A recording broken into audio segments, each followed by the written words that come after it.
Hi, everyone. Welcome. This is the 404th meeting of the New York Comics and Picture Story Symposium. My name is Bill Cardelopoulos. I'm privileged to be one of the co-organizers of this event series, along with Austin English, Lily Correa, and with Ben Catchor, who founded the series. The New York Comics and Picture Story Symposium basically has evolved into a speaker series that's been running for over 10 years now, that originally started as a kind of outgrowth from the Occupy movement. There was a kind of intention to try and formulate what something like an Occupy university might be like, to take education from behind the gated community of the university and make it available to the public. And what that has turned out to be in this case, as I said, is a really interesting weekly speaker series in which we talk to people who are involved with comics, visual storytelling, and other text image issues. Um, Tonight, I'm very pleased and actually, I would say, honored to be welcoming Eli Valley here tonight. There's a lot. I've got an actual like bio here that I'll read in a minute. But it's extraordinarily timely that we're hearing from Eli tonight. Eli has been making some of the only indispensable work about the genocide in Gaza that we've all been witnessing for the past year. And Eli's got has published one book already called Diaspora Boy that came out in 2017, and Eli has a book coming out this December called Museum of Degenerates. And that book, Museum of Degenerates, is subtitled Portrait of the American Grotesque. And that's such a great subtitle, I think, for a collection of Eli's work about, contemporary politics.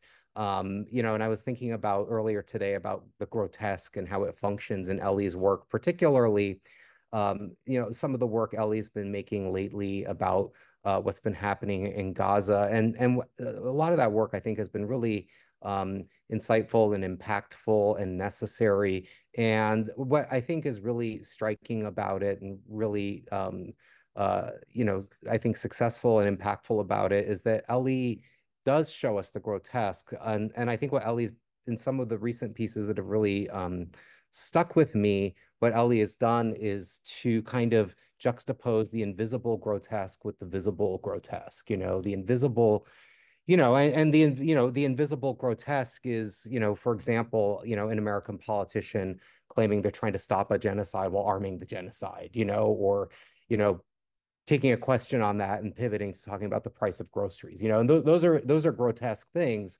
but they're not visible. And Eli makes them visible using the tools of, caricature, a particularly sharp expressionist form of caricature that I think exists in a tradition that, includes, as Ralph Steadman and Gerald Scarfe and, James Gilray going all the way back. But then he juxtaposes that with the other grotesquities that we see, or grotesqueries, that we see every day, and that's the visible grotesque. And those are the actual scenes of carnage, that we have had to witness over the past year.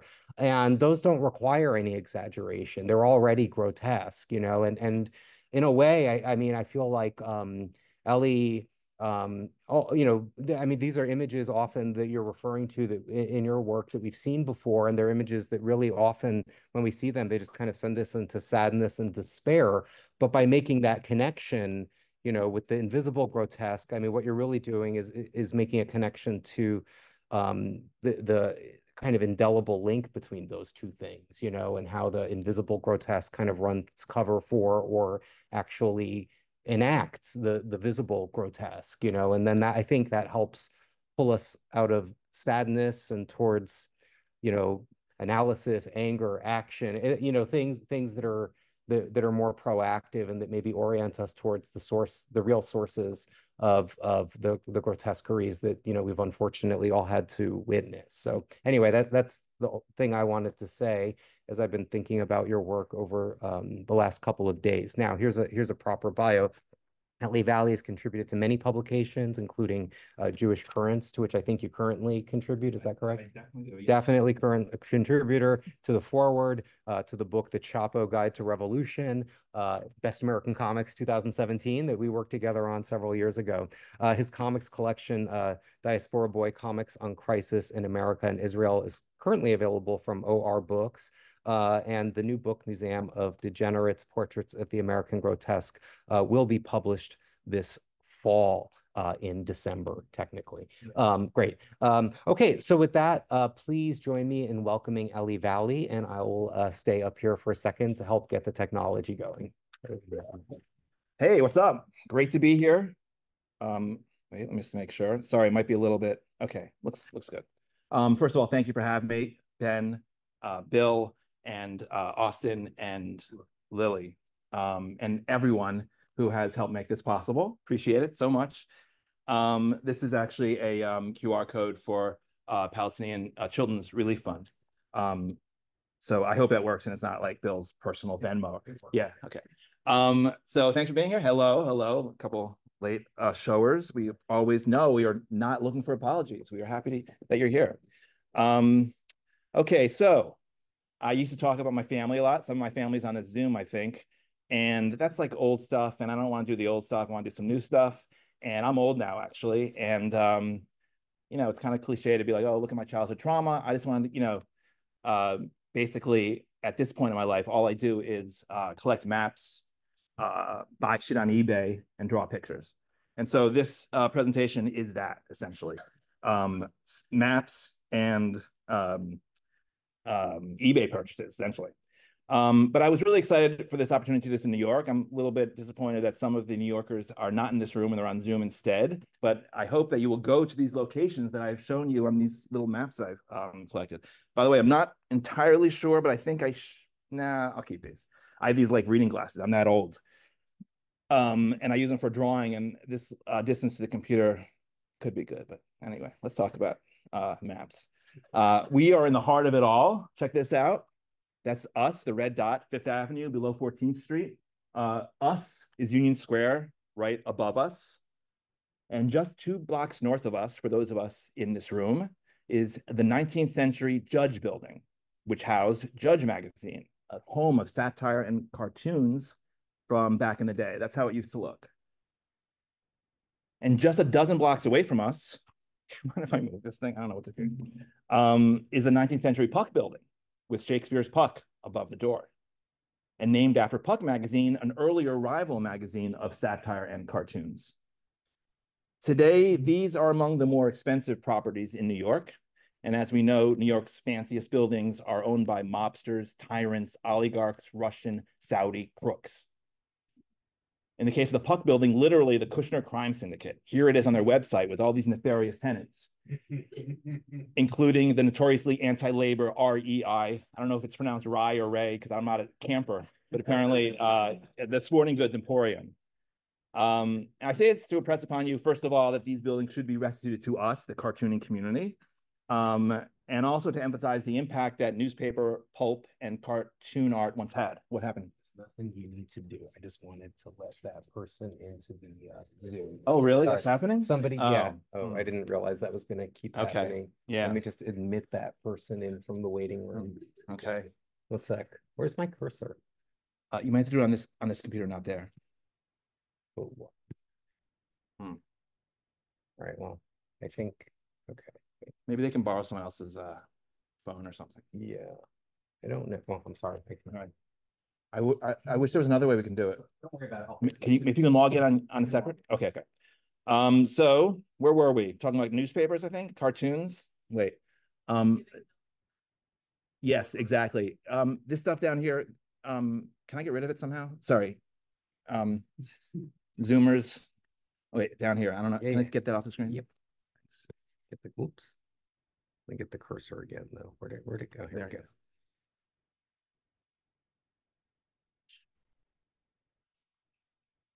Okay, we got this, right? Everyone happy? I don't know because I don't see your faces, but I'm assuming happy.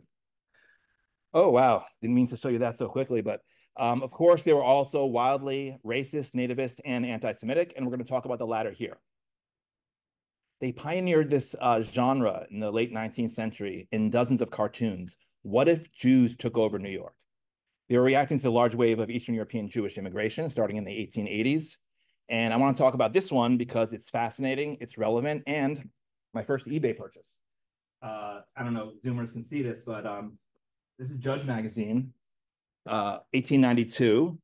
And in the centerfold is Their New Jerusalem by Grant Hamilton, published in Judge. You can see it on the screen, but also here, the colors are even more vibrant. I got it for like $50 because it's falling apart. You know, that's the good thing about, you know, you can find the shitty ones, but the centerfold still works. All right. Anyway, I want to talk about this because it reflects aspects of anti-Semitism we still see today. First, it's an early version of the Republican Nazi conspiracy, Great Replacement. By the way, I'm not saying all Republicans are Nazis. I'm saying they share the same ideology. Unlike today's Great Replacement, in which Jews are accused of importing brown people to cause white genocide, as they call it, back then it was Jews themselves replacing native-born Americans. Here you see them crossing a split sea, fleeing Russian persecution, and causing the local population of New Yorkers, or as the drawing puts it, our first families, with names like Von Beekman, Schuyler, and Stuyvesant, to leave to the west, which, by the way, it looks pretty good, but it was not considered good in this image. And to be fair, it wasn't entirely anti-Semitic. The street looks nice, and it lauds perseverance in industry among Jewish immigrants, something idolized in Gilded Age New York. But then you look down at the tiny, tiny caption. It's like, it's absurd. It's like in 5-point font. Can you see that down there? I'm talking about this.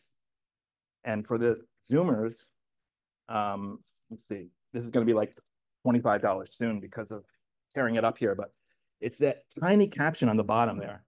You see that? It's like so small, but it's like, it's the crux of it. Anyway, that's where they laid out exactly what you're supposed to take from this image. And I'm going to enlarge it here. After giving these spooky statistics on Jewish immigration, it says this: instead of returning to the Holy Land to build up Jerusalem and to restore the glories of their race, the chosen people are coming to the metropolis of the New World. Then it goes on with more statistics on Jewish capital. But I just want to flag this because it's fascinating. 5 years before the first Zionist Congress even convened, the crux of Christian Zionist philo-anti-Semitism is laid bare. Jews, the blessed race, should stop invading our shores, stop polluting our countries, stop taking our wealth, and go where they belong. We love Israel. Anyway, back to Puck magazine. Here's a cartoon published in Puck in March 1881. As I put on my old man glasses, I think it'll be easier. Yeah, it's so much, I feel freer. By Frederick Burr Opper and Joseph Kepler. I can't see you people, so it's actually kind of, it's cost-benefit analysis there. This one I haven't bought. It's currently $700 or best offer. I don't think they're gonna accept $50 from me. So if anyone here, you know, by the way, if you have $700, just give me the money. I don't really need this image. But the drawing features Uncle Sam as Moses with a staff called Liberty, parting the seas of oppression and intolerance, traveling from the ominous clouds of Europe towards Western homes in America. Although the image was criticized for its anti-Semitic caricature, it presented the US as a beacon of hope, safety, and prosperity for Jewish immigrants. And it's interesting to compare these two cartoons. Here they are on the map, Judge and Puck. Puck was 11 years prior. They both part the seas like in the Passover story. But whereas in Puck, the Jews are arriving at Western homes on the horizon. In Judge, a decade later, they're settling in New York and pushing out the purebreds to their own Western homes. I mean, it seems like a happy ending for everybody. The sun looks good, but in Judge, it's a forced displacement of Christians. But the seeds will continue to part with new symbols added every generation. And almost 30 years later, during Passover in 1911, Yiddish artist Saul Raskin revisited the image with The Modern Liberator. By the way, tell me this. Am I talking too quick or are you good? Bam, all right, cool. Zoomers, I can't hear you, so I'm gonna assume it's fine.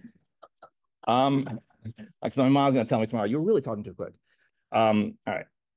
Yiddish artist Saul Raskin revisited this with The Modern Liberator, published in the satirical newspaper Der Größer Kundes, The Big Stick. Here it was in the paper. Saul Raskin was a great Yiddish artist and caricaturist. He made this Haggadah in 1941. eBay purchase, about $40. You can get this yourself if you want. For some reason, they're not that rare. Unfortunately, a product of its period, like many other artists of its time, he found reason to depict Moses as Theodor Herzl, the founder of modern Jewish ethno-nationalism. This is the back cover. But to his credit, one thing I love about this Haggadah, yes, it says, L'shana haba b'Yerushalayim, next year in Jerusalem, towards the end, spiritual wish for Messiah that Zionists have turned into a material wish for ethnic cleansing. But Raskin's last page, even though he puts in next year in Jerusalem towards the end, the last page is this, and I think it's beautiful. It's an exhausted old guy cleaning his glasses, and it says, Suf, end. Like, please, can we finish this already? Anyway, so I really love that. I identify with him. Anyway, Raskin's modern liberator still shows immigrants, but it reflects the politics of the generation that came of age after their parents' voyage to America. So instead of Puck's Uncle Sam, Raskin drew Karl Marx. And in place of Uncle Sam's staff reading liberty, Marx's reads knowledge, Wissenschaft. And the labeled waves list the plights of the age: child labor, tenements, backroom politics, economic depression, hunger, need, corruption, and rotten food. Everything except child labor is still with us in the States, although I think Republicans are bringing that back. And for the sun, in the back on the right, our friendly sun, instead of Western homes, it reads economic freedom. So in 2020, I made my own version for the Baffler. The challenge was it's a vertical page, so I had to condense it. But this was my contribution to modern Moses cartoon history. Where Puck in 1881 had Uncle Sam and Saul Raskin in 1911 had Karl Marx, I wanted to update Moses to today. So mine is Theodor Herzl. Yes, it's partly a dialogue with that Haggadah, but it's also a satire of American Jewish progression. Like in Puck and in Grotesque Kundis, I started off with the immigrant generation, then moved on to activism, labor, and other types. And look, I do my research. This is just a tiny snippet in the art, but it's based on actual clothing from rallies, clothing and hats from rallies in and around Union Square. And from there, I drew hippies in the 60s. Technically, I should have had 1950s suburban success pre-hippie behind them. But again, I'm dealing with the Baffler's vertical dimension, so I couldn't really fit that in. Apologies to the purists. When the Messiah comes and Zionism ends, I'll be commissioned at last to draw this in synagogues, and we'll include everything. And finally, the professional class in the 1980s, yuppies, if you will. But ultimately, this is a satire on American Jewish progression. What separates my art from its predecessors is it's a utopian vision through the eyes of American Zionism, not just Herzl as Moses, but the final figure. Zionism has so contorted American Jewish education, values, and self-identity that the end product of this evolutionary nightmare is a kid in a MAGA hat who has become an Israeli soldier. Billions of dollars of indoctrination and propaganda, from parades to apartheid flags in our synagogues, funneling our rich history into neo-fascism.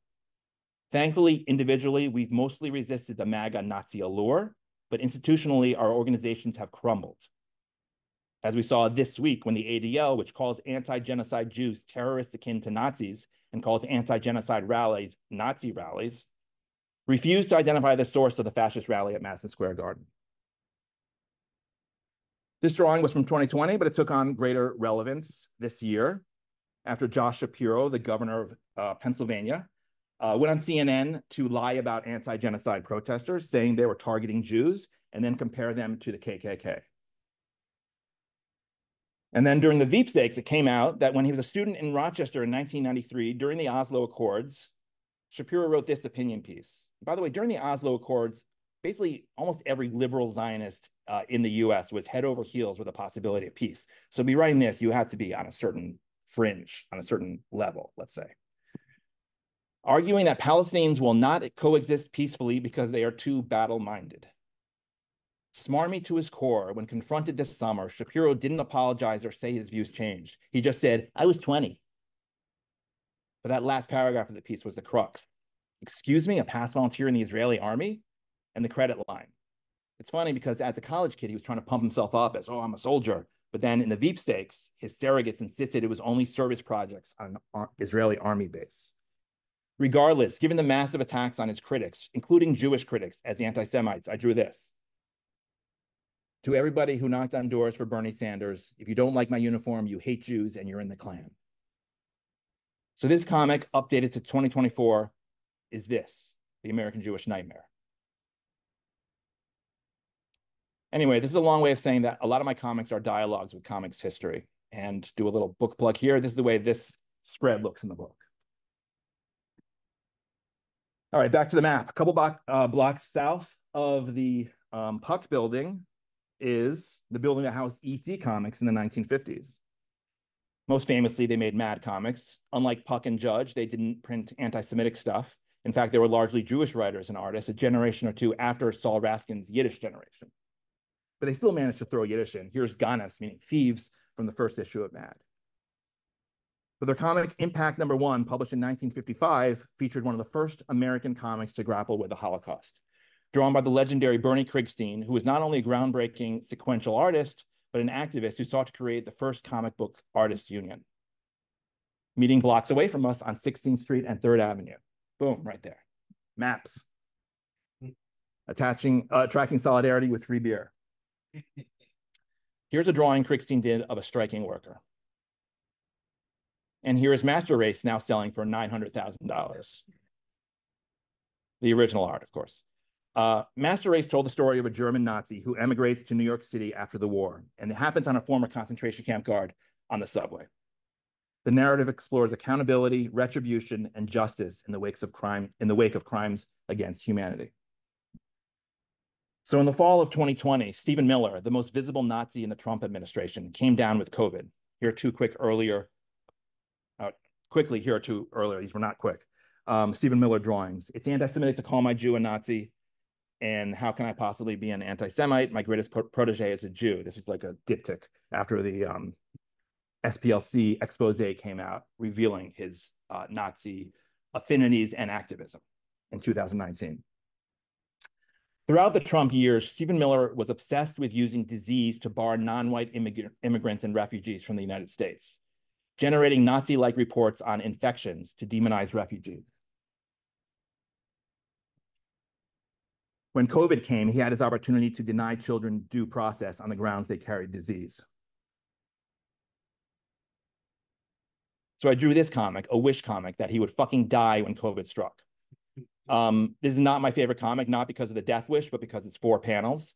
I don't love that structure. It's not for me. Other people do it well. It's just not my natural affinity. I do either 15 panels or like 1 panel of vomit. But I did this, whatever. I'm going to read it. These too small here, so I'm going to try and read there. But you know what? We got to change up the glasses. I know this is pathetic. My nursing home staff is getting sick of this shit. All right. Stephen cried, they'll bring their germs, a caravan of COVID worms, our purebred genes they won't replace, then karma choked the master race. The reason I'm sharing this is the final panel, The Dream of a Nazi's Death, is a dialogue with Krigstein's comic. The first panel of Master Race was this, the Nazi descending into a New York subway. So the final panel of my comic was this, using the same design and colors, but as an overhead shot of a hospital bed. A call back to an earlier wish for justice and accountability. True karma would have ended the life of a Trump administration Nazi via the same illness he used to demonize child refugees. And it's important to mention now because we are in that rare 2-week window that comes every 4 years in which it is permissible to describe reality accurately, to admit these guys are fucking Nazis. Democrats need your votes, so they admit the truth. Democrats seize on new suggestions of Trump's extremism in the campaign's final stretch. This year, Trump made it easier by staging a fascist rally at Madison Square Garden, but nothing he or his genocidal camp sputtered there was different than what they've told us for a decade. The lies about non-white immigrants, the demands for authoritarian violence, the unrelenting efforts to subvert elections, the plans to sell off every public resource, and the demonization of every non-white Christian male constituency on the planet to keep their base foaming for an ethno-state. So these are our 2 weeks of clarity. We're allowed to say it now. These are Nazis. Then immediately after the election, whether Democrats win or lose, they will return as if by edict to this, unity with Nazis. This was the theme of Joe Biden's inaugural address, and that is one of the many Nazis who tried to overturn democracy in the January 6th insurrection. Catering to Nazis. You know I'd love to help you, but what would Stormfront say? during one of many, many caving instances of caving by the Biden administration, in this case regarding refugee camp. Continuation of Nazi policies. Relax, kid. I call it a migrant child influx facility now. Showering Nazis with billions of dollars in defense contracts. That's something that Democrats do for a Nazi oligarch working every single day to spread Nazi lies and to end democracy in the US. Elon Musk. Partnering in genocide with a MAGA allied war criminal and terrorist. Folks, democracy is on the ballot. Freedom is on the ballot. The Hague won't stop us. And treating anti-genocide activists in your base with the brutality you warn is coming from the other side. Vote for me or my opponent will do this. This is from 2016 and perennially relevant, except for during these 2 weeks. I'm glad the Democrats opted for a policy of reconciliation, compromise, and mutual respect. Meanwhile, centrists and liberals will speak out only when the crimes are committed by the other side. There's a comic from last week. The first version of this comic was genocide is bad, but who are we kidding? Even under Trump, down there it says liberals after Trump wins. Even under Trump, liberals will look the other way. Then I was like, okay, the destruction of Gaza is wrong. Come on. Even under Trump, liberals will look the other way. But ethnic cleansing is wrong also applies to the way that they would look the other way when Biden continued policies of crimes against humanity on the border involving children, involving due process, involving Title 42. And they said nothing, even when he was doing things that were even worse than what Stephen Miller had proposed. Master Race is a reminder that we will not emerge from this horror in the absence of accountability and justice for the calamities that have not yet ceased, and without a genuine alternative to policies of ethnic cleansing, racial demagoguery, and nonstop class warfare against the non-rich. Okay, I'm quickly going to show this one. It's not a great scan. I don't even know. I just want to show it because just to shit on Elon Musk a little bit. It's from 1901 from Life magazine. We had to zoom out in order to see Life. We're there because it's all the way on 31st Street, so it's up there. That's Life before they moved to where they moved after. I forget where they are now, or where they moved to. Anyway, this is their nightmare vision of the future, featuring one guy in the middle taunted by all the Jews around him, and it has a caption on the bottom: "New York in the future, only a question of time." Verbatim how Nazis and Republicans, online especially, talk about immigrants today. But instead of cartoons today, it's AI. And instead of Jews, it's migrants or Muslims. And they're not hard to find now that Twitter is run by a Nazi.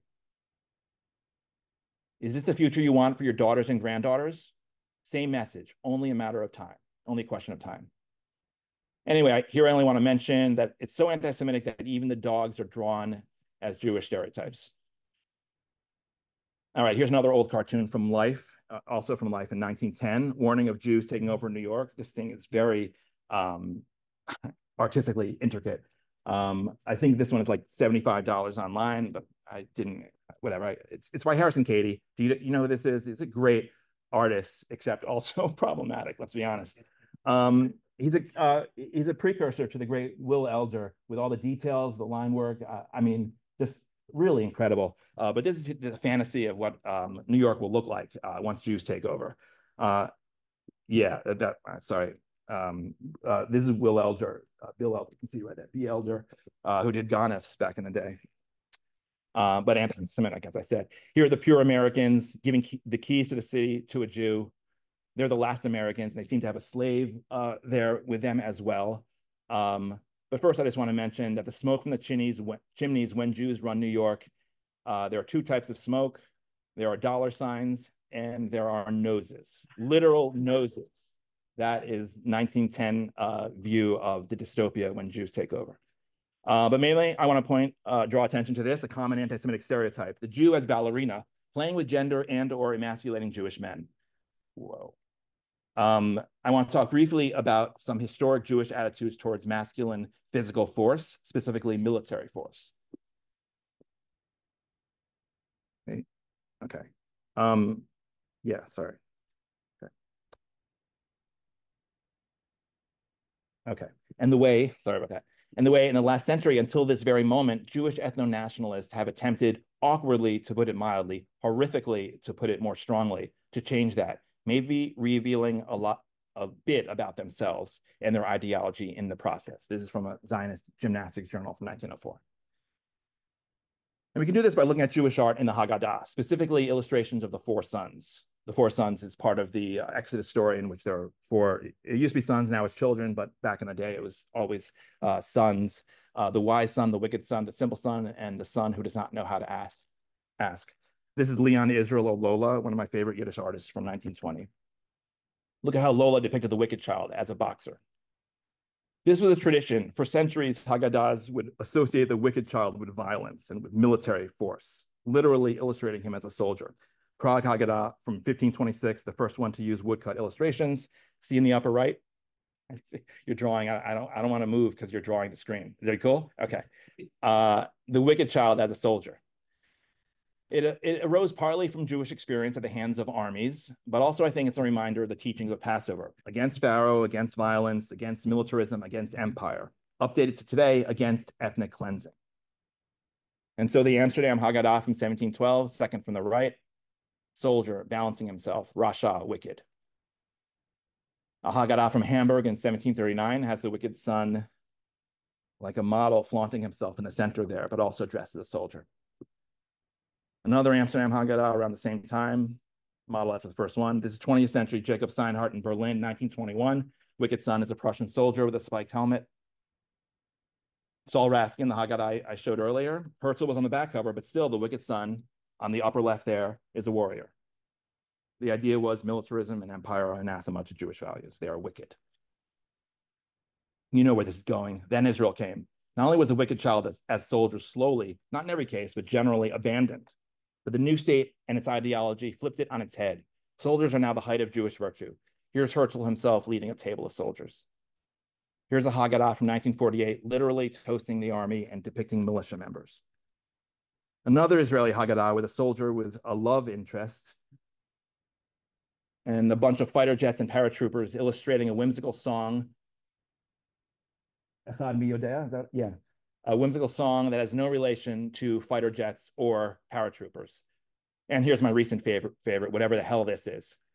Now, obviously, the Haggadah changes over time. It always reflects the culture it's coming from, and its fluidity is the source or one source of its majesty and beauty.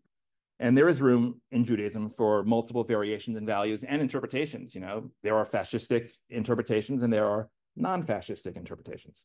So I'm not going to say this is wrong, although obviously I have my bias. But it's a reminder that those who pretend what we've seen for the past century is authentic Judaism, and that those who reject this are bad Jews are full of shit. And I bring this up because in the past year of absolute horror, Israel's self-image, the heart of its identity, this military macho bravado as reborn Maccabees was punctured. And one of the responses to this puncturing, in the midst of committing serial crimes against humanity, in the annihilation of a people, has been mass performances with the undergarments of Palestinian women they had murdered or dispossessed. I think we need more time to understand what this is about. For a culture built on ethnic cleansing and a culture obsessed with masculine and military bravado, after an attack that was characterized by Israeli and world leaders as a mass sexual assault on Israel. And it's not just blowing off steam, despite what Zionist ideologues have contended. But in the meantime, last Passover, I made a new Four Sons, using images from our current hell broadcast by the soldiers, which are maybe more appropriate than the Haggadahs produced by Zionism. So this is the Four Sons. The wise one. Here. Since the Israelites refused to be slaves, was Pharaoh not right to seek their annihilation? The wicked one. Why is Jewish student activism for Palestine framed as college campuses unsafe for Jews? The simple one. If other nations have committed genocide, is it not anti-Semitic to deny us that right? And the one who does not know how to ask. Jews who oppose ethnic extermination have cut themselves off from the Jewish people. Anyway, who do we have to thank in large part for this? His name is Max Nordau. Max Nordau is a great segue from Diaspora Boy to my new book, which you can, and I would recommend you order now. It's called Museum of Degenerates. And in fact, one of the reasons it's a good segue and a link is that he's quoted in Diaspora Boy, Max Nordau himself, spouting his typical rancid toxicity towards diaspora Jews, or as we call it, Zionism 101. Thrilled to the words of Max Nordau, a founder and leader of modern Zionism, who called the diaspora Jew a cripple within and a counterfeit person without, so that, like everything unreal, he is ridiculous and hateful to all men of high standards. Max Nordau was the Zionist philosopher who articulated muscle Judaism. He's a founding father of Zionism. Benjamin Netanyahu's father wrote the introduction to Nordau's speech collection in 1941. I'll read just a little bit. It's actually hard from here. Basically, he calls him a modern prophet. He has a place of honor besides Herzl. Zoomsters can maybe, pause this screen later or something. In his biography, admittedly biased because it was written by his wife and daughter, he allegedly co-founded Zionism with Theodor Herzl. Apparently, you can read this, but Herzl's friends thought he'd gone mad with the Jewish state, so he brought over Max Nordau, and then Max Nordau, after like a night of this, he was like, "If you are insane, we are insane together. Count on me." And then the wife and daughter of Nordau wrote, "Thus the Jewish state was born. The great message concerning the resurrection of the people was ready to go forth to all Israel." So he is a hero of Zionist ideologues, emblazoned on countless stamps in Israel. I didn't buy these. And postcards, and even chewing gum wrappers. These were like $35 each. I'm sorry, it is tempting, but it's like I'm not paying for a 1970s chewing gum wrapper. In 1926, thousands of Zionists in Palestine's pilgrimage to his body lying in state. By the way, what Jews do this? But what Zionists never really talk about, and I wish they would, is that before he co-founded Zionism, Nordau was one of the world's most famous cultural critics, most notably with his book, Degeneration.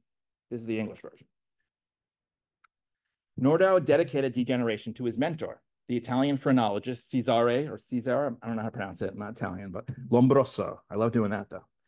Dear and honored master. Here is Lombroso's head in a museum in Turin. You see, he wanted to be preserved among all the criminal skulls he'd been measuring, to learn about criminality. He specifically studied sex worker heads and tattoos to determine their criminal atavism. They were just normal guys, normal 19th century dudes. What Nordau did in Degeneration was advancing the idea of criminal atavism to the arts, condemning a whole ton of artists, like some of the most famous modern artists and writers of that time, to mental and aesthetic sickness. There exists no law, no decency, no modesty, just moral insanity and emotionalism. We really cannot underestimate the influence and impact this had. Oscar Wilde cited Nordau in his trial, saying, "Yes, okay, so Nordau called me, problematic, but that kind of thing." And he was like, "I can see doctors," and also.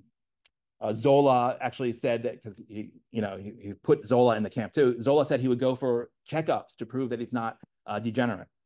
Bram Stoker quoted Nordau in Dracula. The Count is a criminal and of criminal type. Nordau and Lombroso would so classify him, and qua criminal, he is of imperfectly formed mind. So Bram Stoker cites both Nordau and Lombroso. That's how big it was. And Puck here in New York even ran a cartoon mocking him. And I just want, this is another eBay purchase, but I just want to emphasize that he was a European cultural critic, okay, before Zionism. His influence was so big. Oscar Wilde's Trial of the Century cites him. Bram Stoker cites him in the most influential Gothic horror of that era, possibly ever. And Puck here in New York mocks the hell out of him. I have it here. I didn't really have time to take this out and scan it and stitch it together, but they're mocking him. They're basically it's interesting because it's sort of like a progressive way of mocking. Like, for instance, here this one. By the way, Judge was, they all did the anti-Semitic ones, but this one is actually a bit progressive. Here, Pete, can you see up here where I'm pointing? I'm just going to read that part. Once on a time, the true church promptly and effectively suppressed the heretic and the unbeliever. And then the bottom, the caption below it, right there. In these degenerate days, the Jew and the Gentile, the Protestant and the Catholic will all sit side by side in ignoble amity, watching the same ball game. And so it's like they're saying, oh yeah, it's so bad, we're so degenerate, we're actually, different religions are together now, So it's like he was a reactionary essentially. And they were mocking him for it here in New York, which is incredible. And with the center one, it says, in the mighty days of yore, a man who went around like this would have been confined as a lunatic. But we are so degenerate now that Nordau's appearance only makes us laugh. Harsh. Okay. Anyway, and then he moved on to Zionism. Degeneration was largely forgotten. And then what happened? A generation later, it was revived in the Nazi campaign against degenerate art. Now, I want to be clear. It's not to say that they just copy-pasted Nordau's theories. For instance, Nordau hated Wagner. Nazis loved him. But they built off Nordau's pioneering efforts to bring phrenology and atavism into the arts. This was the brochure to the exhibition. It started off in Munich. This is the Berlin museum where they exhibit in Berlin. I actually used it. The back of Museum of Degenerates, I modeled after the back of that specific museum burning down. And among the great artists that really are, special to me are Otto Dix, drawing these horrific hellscapes from after the First World War, and George Gross. So, I have an extended introduction in Museum of Degenerates about this whole history and about this forgotten history, essentially. The idea is this is a collection of art, but also unified to take ownership of our art, ownership of our ideology beyond Zionists, beyond Nazis, beyond fascists, the very movements that have crusaded against this sort of art for a century. And that's pretty much it. I wasn't able to finish that sentence when I was running out here, but you get the idea. So that's it. I really want to finish that sentence, but all right.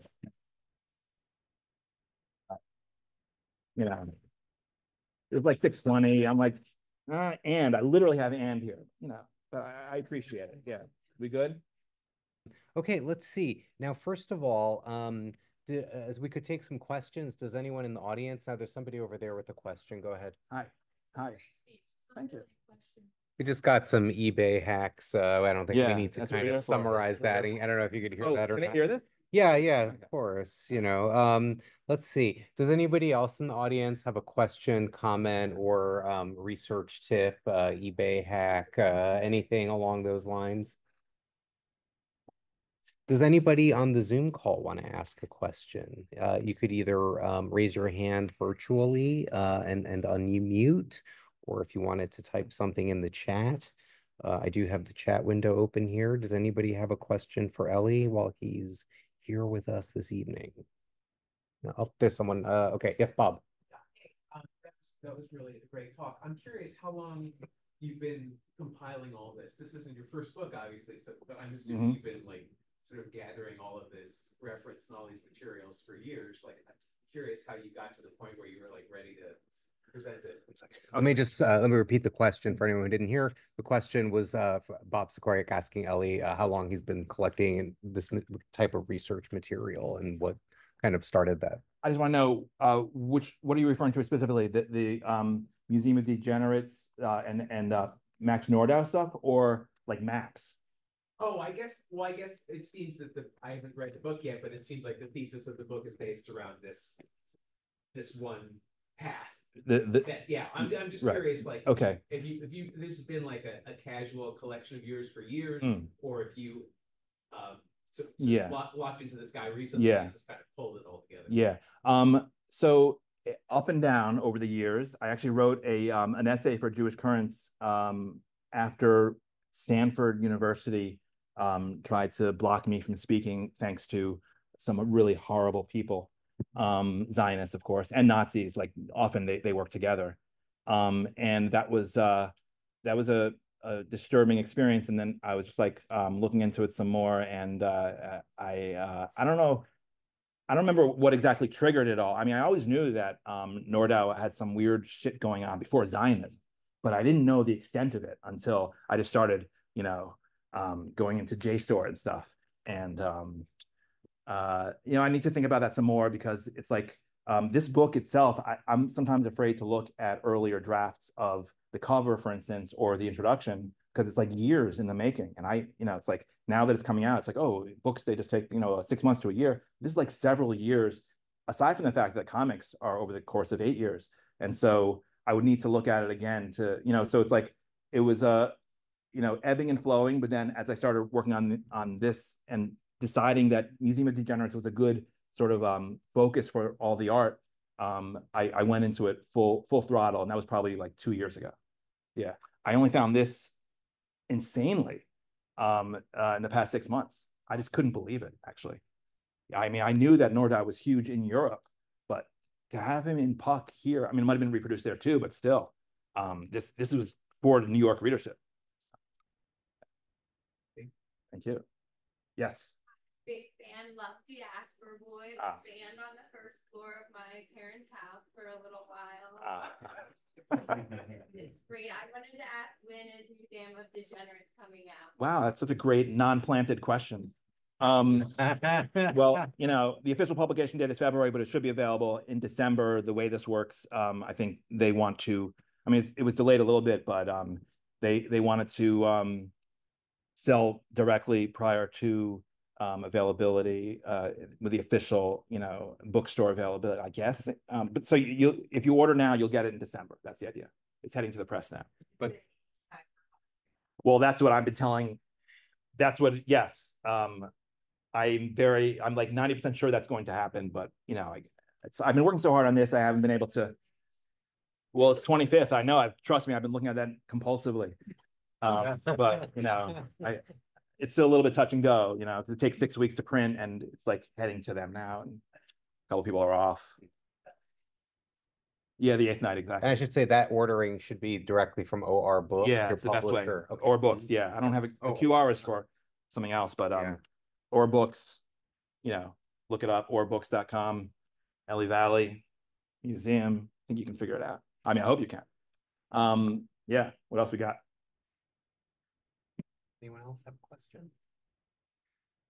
I could ask one question. I think towards the end of your talk, you were kind of creeping up on discussing how more than just like a retrospective survey of your last 8 years of work or kind of a reaction to events. Your book, Museum of Degenerates, was sort of kind of shaped up to become it sounded like you were saying like a more positive, maybe ultimately assertive statement of like, this is what we do believe, or this is what I do believe, or this is what my ideology, in a way that's not just a response to or critique of other ideologies. I mean, without, I know that I'm sure like the book is, beyond, like easy summary, but I mean, could you maybe just expand a little bit on what you meant by that? Yeah, are you saying the last slide? Because again, I didn't have time to finish that thought. Sure. And I'm inviting you to finish that thought. To finish that thought, I will say the last line of the book is, the rot is all encompassing, something new is needed, and time is running out.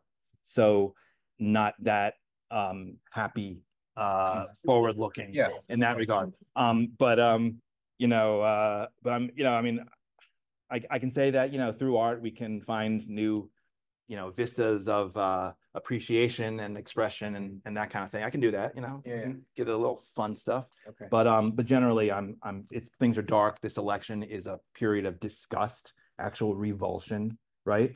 And it's really hard to be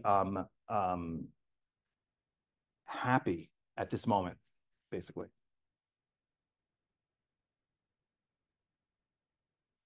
Any other questions? Anyone else? Okay. Does anyone else on the Zoom maybe have a question? I don't see anything on the chat, but maybe one last call. Does anybody want to raise a hand and ask a question while Ellie is here with us?